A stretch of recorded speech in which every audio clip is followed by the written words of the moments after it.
होइन तपाईले मलाई यो के को लिस्ट दिनुभएको? तपाईले हाम्रो पार्टीका मरेको मान्छेलाई शहीद घोषणा गर्नुस् भनेर यो लिस्ट दिएको किन नगर्नु भएको? तपाईलाई शहीद घोषणा गर्दा के को आपत्ति? तपाईका पार्टीका कार्यकर्ता छिप्लेर लड्दा पनि शहीद हुने, हाम्रा पार्टीका कार्यकर्ता कुटाइ खाएर मर्दा नि शहीद नहुने? होइन, कतिले शहीद घोषणा गर्ने? धेरै भएन भने? धेरै भन्ने शब्द गलत हो नेताज्यू। राष्ट्र र समाजको लागि के गर्दा गर्दै मान्छे मर्छ भने त्यसलाई शहीद घोषणा गर्न के फरक पर्छ र? हुन त हो, तर तपाईको कार्यकर्ता राष्ट्रको लागि केही गर्दा गर्दै मरेको त होइन नि। ल राष्ट्रको लागि केही गर्छु भन्दै थियो, बिचरा मरिहाल्यो। जो मान्छे मर्यो राष्ट्रको लागि पक्कै केही गर्थ्यो, मारिदिहाल्यो। त्यसकारण उसलाई शहीद घोषणा गर्नु पर्यो। हे तेरी, शहीदहरू धेरै नबढाउ क्या, धेरै भएन र? मन्त्रीमण्डल बढ्दाखेरि धेरै भयो भन्नु तपाईले, अब शहीद बढ्दाखेरि धेरै भयो भन्ने? हे तेरी, मन्त्री र शहीद फरक हो नि। कसरी फरक हुन्छ? राष्ट्रको लागि लड्दा लड्दै मरेका शहीद भए, राष्ट्रको लागि लडेर बाँचेका मन्त्री भए। खै के उहाँले सुन्नुहुन्न, मैले 3 जना मान्छेलाई शहीद घोषणा गर्नु पर्यो भनेर लिस्ट दिए थिएँ, रद्दीको टोकरीमा फालिदिनु भयो। ल हामी गयौँ, हप्ता दिन भित्रमा ती व्यक्तिहरूलाई शहीद घोषणा गर्न पर्यो, नत्र राम्रो हुँदैन। जाउँ साथीहरू।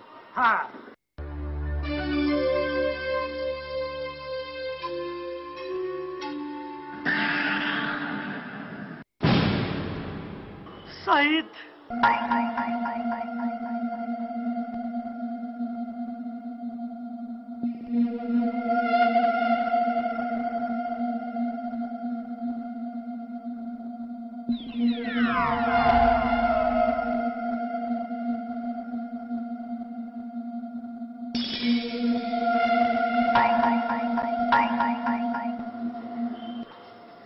एउटा कुरा सोधौँ मित्र, भन्नुहोस् न।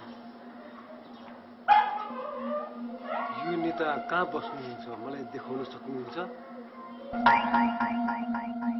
खै हजुर, म त काठमाडौँ नयाँ हो। अनि तपाईँ चाहिँ को नि?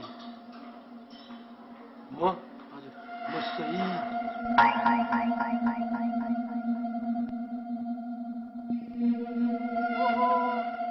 नेपालमा शहीदहरू पनि कति धेरै, अब त बाटैमा भेटिन थाल्यो। ओइ, आज त सरासर हिँडिस् त। को बोल्ला त? म पोल नि, को हुन्छ? ओहो, अस्ति तेरो कारणले गर्दा पुलिससँग गएर नराम्रोसँग कुटाइ खायो, तसँग पावर छैन भने त धेरै पावर पो रहेछ हो। खुब फुर्ती लगाउँथ्यौ त। इन्सपेक्टरको थप्पडले फुर्ती जति कता गयो? हो ल, आजदेखि तिमीसँग दोस्ती, हात मिलाऊ। मिलाउने यार, नमिलाउने? किन मलाई करेन्ट लाग्छ भनेर डराएको? 10 घन्टासम्म लोड सेडिङ छ, के को करेन्ट लाग्छ? ल धेरै व्यङ्ग नान, धेरै भो, खुर्क्क जा। हामी जडेहरूसँग खुब रिस है तिमीहरूलाई। कुकुरहरू चाहिँ तिमीहरूलाई आएर जे पाइदिए गर्दाखेरि नरिसाउने, हामी जडेहरू चाहिँ तिमीहरूसँग ठोकिँदा रिसाउने। सुन्नुहोस् त भाइ,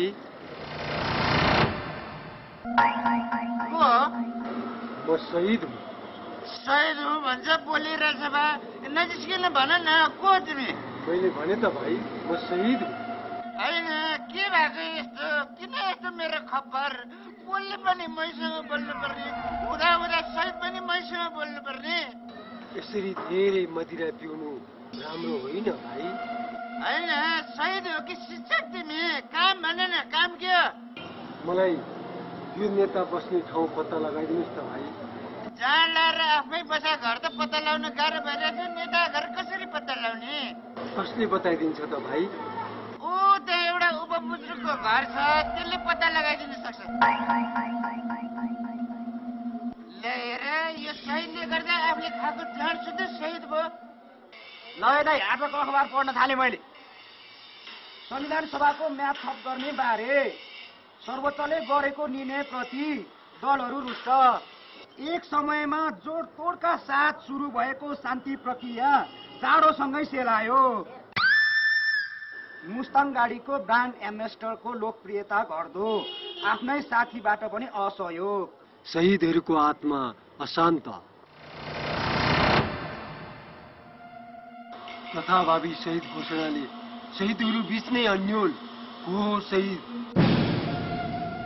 भिडबाट लडेर मरेकाहरू पनि शहीद भएपछि देशका लागि लडेर मर्ने शहीदहरू चिन्तित।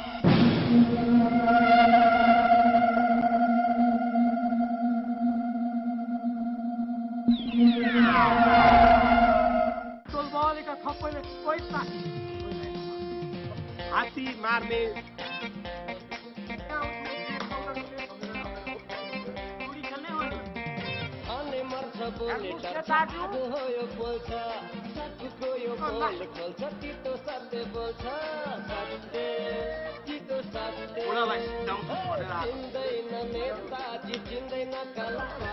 छोड्दैन कर्मचारी भन्दैन पत्रकार सबैलाई पार्छ मरिहार